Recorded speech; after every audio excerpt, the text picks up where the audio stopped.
नमस्कार दोस्तों, मैं अंकित तिवारी आप सभी का अपनी ऑनलाइन क्लास व्योम एकेडमी में स्वागत करता हूं। दोस्तों, आज हम आपके लिए चाइल्ड पेडागोजी से संबंधित कुछ महत्वपूर्ण प्रश्नों को लेकर आए हैं, जिन्हें हम हल करेंगे। चलिए शुरू करते हैं। प्लीज़ चैनल को सब्सक्राइब जरूर करें।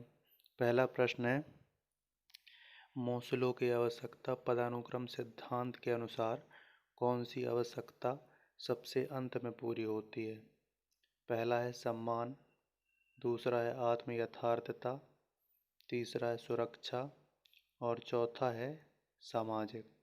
तो इसका जो आंसर है वो होगा दूसरा, आत्म यथार्थता।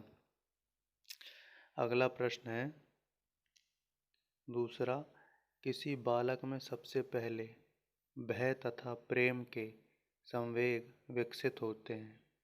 यह कथन किसका है?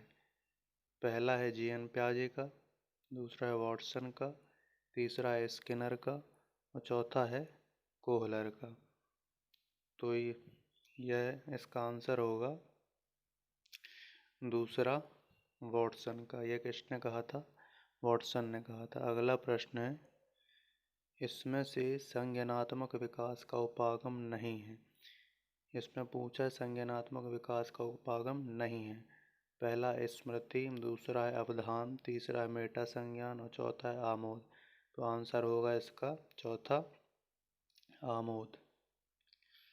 अगला प्रश्न है, निम्नलिखित में से अधिगम की विशेषता नहीं है। इसमें पूछा है नहीं है। पहला है अधिगम सार्वभौमिक होता है, दूसरा है अधिगम जीवन पर्यंत चलता है, तीसरा है अधिगम विकास की प्रक्रिया है और चौथा है अधिगम कहीं भी रुक जाने की प्रक्रिया है। तो इसका जो आंसर होगा वो होगा चौथा, अधिगम कहीं भी रुक जाने की प्रक्रिया है। अगला प्रश्न है, इनमें से कौन समस्या समाधान की वैज्ञानिक विधि नहीं है? प्रश्न है, इनमें से कौन समस्या समाधान की वैज्ञानिक विधि नहीं है? पहला समस्या को समझना, दूसरा संज्ञान का अंत करना, तीसरा जानकारी संग्रह करना, चौथा समाधान का प्रयोग करना। आंसर होगा इसका दूसरा, संज्ञान का अंत करना। अगला प्रश्न है, बागवानी शिक्षा पद्धति के जनक कौन है?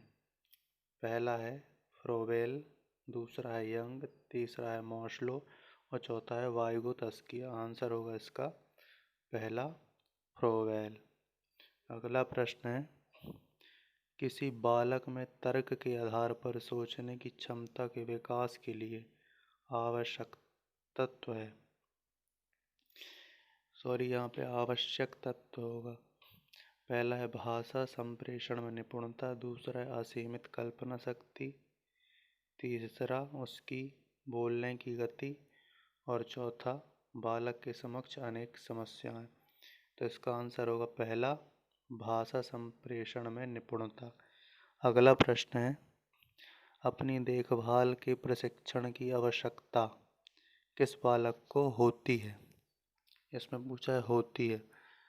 पहला है प्रतिभाशाली बालक को, दूसरा है पिछड़े बालक को, तीसरा है मंदबुद्धि बालक को और चौथा है इनमें से कोई नहीं। इसका आंसर होगा तीसरा, मंदबुद्धि बालक को। अगला प्रश्न है, प्रतिभाशाली बालक की विशेषता नहीं है। इसमें पूछा है नहीं है।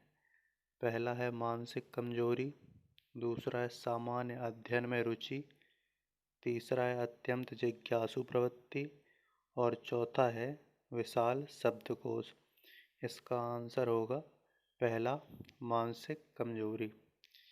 अगला प्रश्न है, उत्तम शिक्षा वही है जो पहला व्यक्ति को विद्वान बना सके, दूसरा व्यक्ति को नौकरी दिला सके और तीसरा धर्म की रक्षा कर सके और चौथा व्यक्ति का सर्वांगीण विकास कर सके।